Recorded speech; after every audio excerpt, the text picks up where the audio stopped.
안녕하세요. BTBS의 제입니다.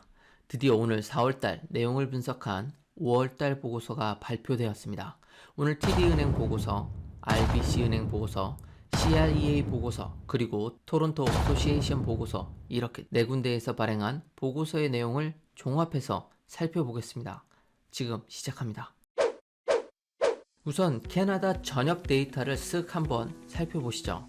홈세일즈는 마이너스 56.84%가 하락했습니다. 지난달과 비교해주는 이 표를 보면 얼마나 심각한 수준인지를 쉽게 알 수 있죠. 다음은 새롭게 등록된 매물인데요. 이것도 마찬가지로 마이너스 55.73%가 하락을 했습니다. 즉 내놓는 매물이 줄었다는 의미인데요. 이러한 현상 때문에 어느 정도 밸런스가 맞고 있는 것 같습니다. 홈 HPI는 작년에 비해 약 6.44%가 상승하였습니다. 저번 영상을 보시고 HPI와 프라이스를 헷갈려 하시는 분들이 계시는 것 같은데요. 잠깐 설명드리도록 하겠습니다. 지금 보시는 HPI는 집값을 측정하는 데 사용하는 인덱스 값이지 실제 프라이스는 아닙니다. 그러나 집값을 판단할 때 매우 유용한 데이터입니다. CREA에서는 이 방법에 대해 자세히 설명하고 있으며 리얼터가 꼭 이용해야 하는 툴이라고 설명하고 있죠. HPI는 타입이 같은 집별로 집값을 비교하고 실제 프라이스가 아닌 인덱스 값으로 환산하여 이해하는데 좀 더 직관적입니다. 지금 보시는 내셔널 데이터는 어그리게이터 방식으로 모든 타입을 다 합친 값이기 때문에 전반적인 분위기를 보시는데 도움이 되는 것이죠. 이번엔 전체 평균값을 준비해봤습니다. 평균값은 약간 하락하였네요. 근데 좀 이상하죠? 아까 HPI 값이 상승하였다고 했는데 에버리지 값이 내렸다고 하니까요. 사실 전 평균값을 별로 믿지 않습니다. 너무 왜곡이 될 확률이 높기 때문이죠. 이와 관련해서는 예전에 설명해 놓은 영상을 참고하시기 바랍니다. 바로 여기 클릭하시면 됩니다.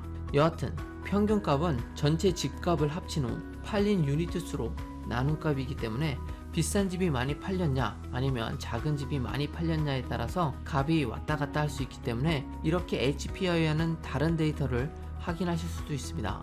HPI와 벤치마크 값이 사실 제일 믿을 만한 정보인데요.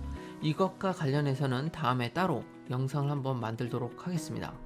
이러한 가격 내용에 대한 이야기를 한 거 프라이스에 대한 지표를 몇 개 더 준비했습니다. 일반 거주지에 대한 가격 그래프인데요. 이 파란 그래프가 시즈널 어드저스트 된 것이고 빨간색이 액추얼 데이터입니다. 이것도 아시면 되게 좋은 용어인데요. 간단히 말씀드리자면 봄, 가을에 있는 특별하게 치솟는 홈세일즈와 가격들을 적절히 적용한 데이터가 시즈널 어드저스트 데이터입니다. 보통 이 정보를 통해서 부동산 추이를 말합니다. 작년과 비교한 지역별 평균값입니다. 작년에 워낙 시장이 안 좋았던 BC주는 금년도 4월에 엄청 많이 오른 것처럼 보이네요. 그와 반면에 온타리오는 예전에도 지금도 나쁘지 않은 상황이기 때문에 조금 떨어진 것처럼 보입니다. 마지막은 HPI 벤치마크 프라이스인데요. 각 타입별로 데이터의 값이 나타나 있고 보통 우리가 말하는 싱글 하우스인 2스토리지 싱글 패밀리의 가격이 가장 높은 것으로 나옵니다. 뭐 당연하겠죠. 그리고 모든 타입에서 가격이 같거나 약간 하락한 모습을 보여주고 있습니다. 제가 제일 좋아하는 지표인데요. 캐나다 전반적인 부동산 시장을 보여주는 마켓 스냅샷입니다. 이렇게 리세일즈와 새로운 매물의 데이터가 안 좋은데요. 몬트리올 그리고 온타리오의 HPI는 상당히 높은 수준인 것으로 보여줍니다. 그런데 더 놀라운 건 저 몬트리올의 Sales to New Listing 데이터가 0.98이라는 것이죠. 완전한 셀러 마켓은 계속됩니다. 토론토 시장의 특징을 보여주는 데이터 두 개를 잠깐 보고 가겠습니다. 보시는 데이터는 2017년도부터 2020년도까지의 Sales to New Listing 데이터입니다. 보시는 것과 같이 금년도 4월은 2018년도와 비슷한 수준입니다. 즉 그때와 비슷한 밸런스드 마켓이라는 것이죠. 그리고 평균 집값 데이터인데요. 이게 재밌습니다. 2020년도는 1월, 2월, 3월까지 부동산이 핫했던 2017년도보다도 더 평균 집값이 높았고 4월은 2018년도보다는 높았지만 2019년도보다는 아주 약간 낮았습니다. 이 두 장의 지표에서 우리는 토론토 지역이 가격 측면에서 심각하게 타격을 받지 않았다는 것을 알 수 있습니다. 오히려 코로나가 없었으면 엄청나게 치솟아 올랐을지도 모릅니다. CREA에서 제공해주는 내셔널 HPI 벤치마크 가격을 동네별로 한번 슥 살펴보겠습니다. 우선 토론토 GTA까지 포함한 지역은 HPI 10.2%가 상승했고 약 8만 불 정도 상승했습니다. 해밀턴, 벌링턴은 약 5만 불 정도 상승하였고 런던, 세인트 토마스 지역은 거의 상승하지 않았습니다. 키치너 워털루 지역은 약 4만 불 정도 상승하였고 오타와는 약 6만 3천 불 정도 상승하였습니다. 그레이트 밴쿠버 지역은 약 2만 5천 불 정도 상승하였고 빅토리아는 약 2만 7천 불 정도 상승하였습니다. 그리고 몬트리올 지역은 9.3%가 상승하였는데요. 약 3만 6천 불 정도 올랐습니다. 퀘벡은 거의 변화가 없었습니다. 제가 살펴본 모든 보고서에서 강조한 키포인트들만 정리해봤습니다. 첫 번째, 집 판매율은 역사상 가장 낮았다고 합니다.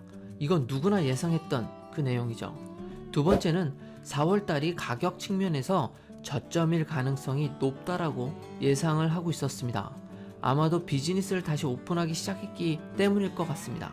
세 번째는 시장의 불균형은 만들어지지 않았다입니다. 무슨 말이냐면 사람들이 직장을 잃고 집을 팔아야 하는 어쩔 수 없는 상황이 발생해서 집 매물을 쏟아내야 하는 그런 상황은 오지 않았다는 거죠. 다시 말해서 공급과 수요가 밸런스를 이루고 있다는 겁니다. 따라서 네 번째, 부동산의 가치는 여전히 유지되고 있다입니다. 약간은 떨어진 지역도 있지만 대도시의 경우 그 차이가 크지 않고 오히려 상승한 곳도 많이 보이고 있습니다. 다섯 번째, 전체적으로 회복 단계로 보고 있지만 그렇게 빨리 시장이 회복되진 않을 것으로 판단하고 있습니다. 마지막으로 평균 가격이 왜곡될 가능성이 있다라고 판단하고 있습니다. 워낙 집 판매율이 낮기 때문에 비싼 집과 저렴한 집의 판매율에 따라서 평균 가격이 왜곡될 확률이 높아진 거죠. 제가 활동하고 있는 카페에 오샤와 쪽 지역에 집을 알아보고 계신 분이 계셔서 살짝 그 부분을 살펴보도록 하겠습니다. 오샤와 바로 옆에 있는 에이작스의 상태인데요. 가격이 상승한 동네 순위 토론토 지역 9위에 해당되고 올라오는 매물보다 팔리는 집의 수가 거의 2배에 가까운 상태로 이 부분에서는 1등 지역이네요. 그렇다면 오샤와는 어떨까요? 오샤와는 에이젝스와는 다르게 집값 하락이 예상되고 있습니다. 지난 연도보다는 3.5%가 상승하였지만 저번 달에 비해서 3.6%가 하락하였고 앞으로도 좀 더 하락할 것으로 예상하고 있습니다. 개인주택은 1년 전에 비해 3, 4베드룸을 제외한 2, 5베드룸은 하락하였습니다. 3개월 전 가격과 비교해보면 2베드룸은 약 6만 5천 불이 하락하였고 3베드룸은 3만, 5베드룸은 무려 6만 불이 하락하였습니다. 유일하게 4베드룸만 2만 7천 불 정도 상승했네요. 하락폭이 꽤 컸습니다. 그리고 타운하우스는 작년에 비해서는 약 11% 정도가 상승했고 유일하게 3베드룸이 3개월 전에 비교하여 보면 약 15,000불 정도 하락했습니다. 마지막 데이터는 새로 올라오는 매물의 수인데요. 보시는 것처럼 사는 사람보다 파는 매물이 거의 2배가 됩니다. 그 말인즉 바이어 마켓이 생성되었다라고 추정해 볼 수 있는 거죠. 즉 집값이 약간 더 하락할 가능성이 있는 겁니다. 저는 오샤와의 집 가격이 앞으로 몇 달은 같거나 하락할 것으로 예상합니다. 아마 좀 더 떨어질 것 같아요. 좀 더 저렴한 집을 사실 수 있을 것 같아요. 그런데 역시나 코로나 사태가 진정되면 분명 다른 현상이 일어날 수 있으니까요. 주의 깊게 부동산을 살펴보시기 바랍니다. 오늘은 여기까지 준비했습니다. 그럼 다음 영상으로 찾아뵙겠습니다. 감사합니다.